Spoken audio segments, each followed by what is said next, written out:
एक बुद्धिमान बहू की 4 बातें यदि जीवन में उतार ली तो आपका जीवन बदल जाएगा। दोस्तों, घर परिवार के लोग कब खुश रहते हैं, यदि इस बात को समझ लिया तो आपके घर के सदस्य कभी आपसे अप्रसन्न नहीं रहेंगे, न घर में कभी कलह होगी।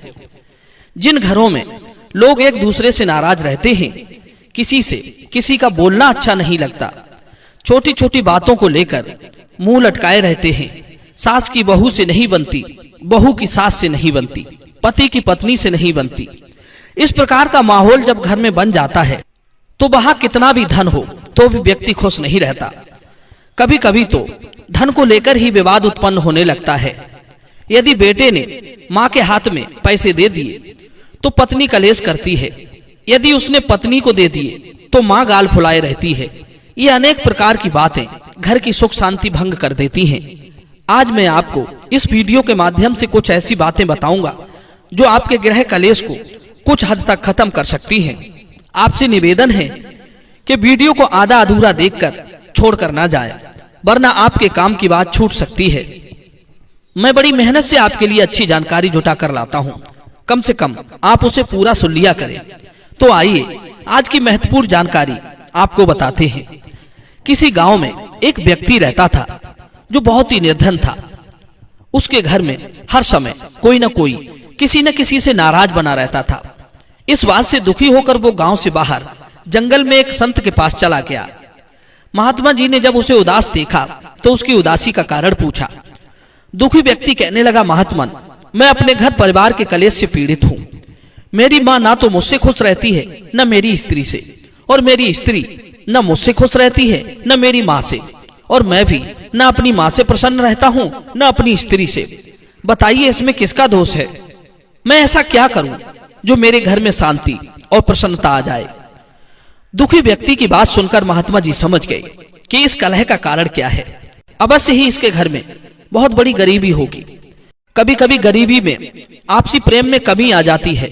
छोटी छोटी चीजें जो आदमी को खुशी देती हैं, वे धन से पूरी जो होती हैं, और धन होने की वजह से उन्हीं चीजों के पीछे घर में मनमुटाव, लड़ाई झगड़े शुरू हो जाते हैं।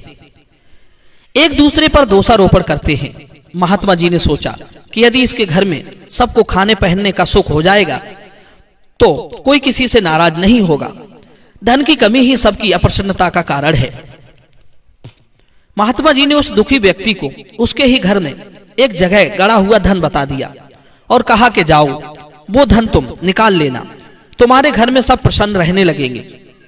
दुखी व्यक्ति अपने घर पहुंचा और महात्मा जी के बताए अनुसार उसने धन निकाल लिया और पत्नी और मां से इस भेद को गुप्त रखा।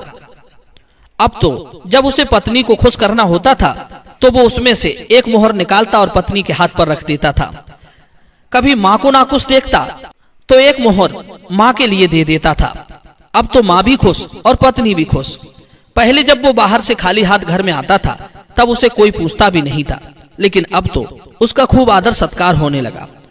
जब भी वो बाहर से आता, पत्नी दौड़कर उसका स्वागत करती, बड़े प्रेम से उसे भोजन परोस कर देती। माँ भी उससे खूब लाड़ भरी बातें करती थी। अब तो बहू के पास भी काफी पैसे रहने लगे और माँ के पास भी।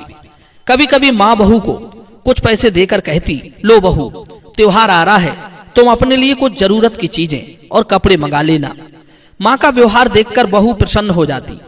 कभी कभी बहू माँ से कहती कि लो माँ जी, अपने लिए अपने बेटे से कहकर कपड़े मंगा लेना। बहू का ऐसा व्यवहार देखकर माँ भी खूब प्रसन्न हो जाती थी और कभी कभी पति उनके कहने से पहले ही उनके लिए जेवर और कपड़े लाकर दे देता था। अब तो घर में ऐसा सद्भाव बन गया कि सब एक दूसरे से प्रसन्न रहने लगे। पहले जो पत्नी और माँ सीधे मुंह बात नहीं करते थे, माँ बेटे, पति पत्नी और सास बहू से बात बात पर कहा सुनी होती रहती थी। घर में सबका मुंह लटकाया फूला हुआ दिखाई पड़ता था, लेकिन अब सब एक दूसरे पर प्रसन्न रहने लगे। धन के ना होने पर जो कलह होती है, धन के आ जाने से वो सारी बातें दूर हो जाती हैं। जब व्यक्ति धन से संपन्न होता है तो वो अपने परिवार को वो खुशियां दे पाता है जिन चीजों को लेकर घर में कलह, मनमुटाव, नाराजगी बनी रहती है। तो आपसी कलह का एक कारण धन का ना होना भी है।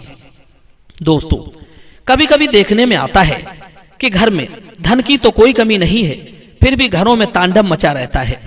अलग अलग विषय पर अलग अलग विवाद छिड़े रहते हैं। कभी कोई काम किया और किसी को पूछा नहीं तो वो नाराज हो गया कि मुझसे सलाह क्यों नहीं ली। समझदारी इसी में है कि अपने से जो छोटे हों उनसे भी सलाह लेनी चाहिए। कभी कभी छोटे लोग भी बड़े काम की बात बता देते हैं। हमारे जीवन में अनेक समस्याएं आती हैं तो कभी कभी हम उनका समाधान अपने ही विचारों से कर लेते हैं, जिसका परिणाम ये होता है कि कभी कभी समस्याओं का समाधान भी हो जाता है और कभी समस्याएं ज्यों की त्यों बनी रहती हैं। यदि हम अपने अहम की भावना को त्याग कर अपने से छोटे लोगों से भी सुझाव ले ले तो कभी कभी उनसे भी समाधान मिल जाता है। इस विषय पर मैं आपको एक छोटा सा वाक्य बताता हूँ। एक बार एक ज्ञानी व्यक्ति के घर में एक बिल्ली पली हुई थी। कुछ दिनों के बाद बिल्ली ने बच्चे दिए। रात के समय जब घर के सारे दरवाजे बंद हो जाते थे तो बिल्ली और बिल्ली के बच्चे घर से बाहर निकलने के लिए उत्पात मचाते थे।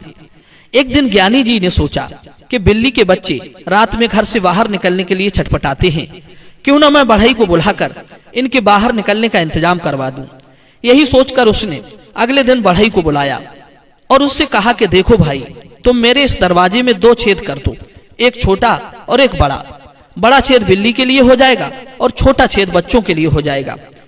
बढ़ई ने कहा साहब, 2 छेद की तो जरूरत ही नहीं है। जो छेद मैं बिल्ली के लिए करूंगा उसी से बिल्ली भी निकल जाएगी और बच्चे भी निकल जाएंगे। बढ़ई की बात सुनकर ज्ञानी जी ने अपना माथा ठोका और कहने लगे, अरे ये तो मैंने सोचा ही नहीं। इतनी छोटी सी बात मेरे समझ में क्यों नहीं आई। इसीलिए कहते हैं कि यदि घर में कोई छोटा सदस्य है या कोई वृद्ध है तो छोटे को छोटा और वृद्ध को मूर्ख और अज्ञानी समझकर अनदेखा मत कीजिए, उनसे भी सुझाव लीजिए। इससे 2 बातें होंगी। पहली, उनके मन में आपके लिए सद्भाव बनेगा। उन्हें यह लगेगा कि इस घर में कोई उन्हें भी समझने वाला है। दूसरी बात, हो सकता है कि जिस समस्या का समाधान आपके दिमाग में ना आता हो उनके मन में आ जाए। कभी कभी जिन्हें हम तुच्छ समझते हैं, जिन्हें भाव नहीं देते हैं, वे भी बड़े काम की बात कह जाते हैं। महाभारत में आपने सुना होगा कि धर्मराज युधिष्ठिर जब भी कोई समस्या आती थी तो अपने छोटे भाई नकुल, सहदेव सबसे पहले उनसे सुझाव लेते थे। उसके बाद भीम से और अर्जुन से पूछते थे और उनके छोटे भाई निसंकोच होकर अपने विचार रखते थे। इसलिए ध्यान रखें, घर के सभी छोटे बड़े सदस्यों से विचार विमर्श करना चाहिए। इससे परिवार में सद्भाव बना रहता है, विखराव और मनमुटाव जैसी स्थिति नहीं बनती। और घर के जो वृद्ध लोग होते हैं, बुजुर्ग लोग होते हैं, उन्हें चाहिए कि वे जब पुत्र पौत्रों के हो जाएं तो सब कुछ उन्हें देकर प्रभु को समर्पित होकर निश्चिंत होकर रहें। वे जो कहें सो कर दें, जो खाने को दें वो खा लें। पौत्र पौत्रियों के साथ हंस खेल कर समय बिताएं। बच्चे यदि कभी भूल करते हैं तो अपनी तरफ से उन्हें सुझाव ना दें जब तक कि वे पूछे नहीं। जब वे सुझाव मांगे तो अपने जीवन के सारे अनुभव उनके सामने रखकर अपनी की हुई गलतियां और उनके दुष्परिणामों के बारे में बताएं। वे आपकी सलाह पर कितना चलते हैं इसमें माथा खराब करने की आवश्यकता नहीं है। वे आपके निर्देशों पर चलें या ना चलें, पर जब भी आपसे पूछने आए तो उन्हें उचित सलाह देनी चाहिए। कभी कभी होता क्या है कि जब भी घर में बेटे की बहू आती है तो आते ही सास उस पर अपना हुक्म थोप देती है, उसके कामों में कमियां निकालने लगती है, जिससे उसके मन में आपके लिए नफरत उत्पन्न होने लगती है। शुरू में तो वो सुन लेती है, पर जैसे जैसे समय बीतता है उसके मन के सारे रोष चिंगारी बनकर फूटने लगते हैं और धीरे धीरे वो घर कलह का केंद्र बन जाता है।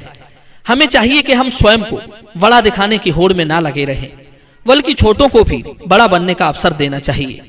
कहते हैं विचारों के तालमेल से आप निर्धन होकर भी सुखी जीवन जी सकते हो। इसलिए बचपन में हमें संस्कारों का पाठ पढ़ाया जाता है ताकि हमारे विचार कलह करने वाले ना बने। संस्कारी व्यक्ति, संस्कारी बहू, संस्कारी बेटा अच्छे बुरे को समझता है, उसे स्वीकार करता है और जहां पर उसे झुकना चाहिए वहां झुक जाता है। किसके साथ कैसा व्यवहार रखना चाहिए इसे भी भली भांति जानता है। वो ये बात भी अच्छी तरह समझता है कि यदि नम्र बनने से रिश्ते टूटने से बचते हैं तो वो रिश्तों को महत्व देता है। लेकिन एक बात ध्यान रखना, अगर कोई आपके आगे झुक रहा है, आपका सम्मान कर रहा है, तो उसे उसकी कमजोरी मत समझिए, बल्कि वो ऐसा करके आपको खोना नहीं चाहता। वो आपकी कदर करता है, वो रिश्तों के मूल्य को समझता है। दोस्तों, मैं उम्मीद करता हूं कि ये वीडियो आपको जरूर पसंद आया होगा। इसे अपने जीवन में उतारें, लागू करें। निश्चित रूप से आपके परिवार में सुख भी होगा और शांति भी होगी। तो चलिए मिलते हैं अगली कहानी में, अगली वीडियो में। जय श्री कृष्ण।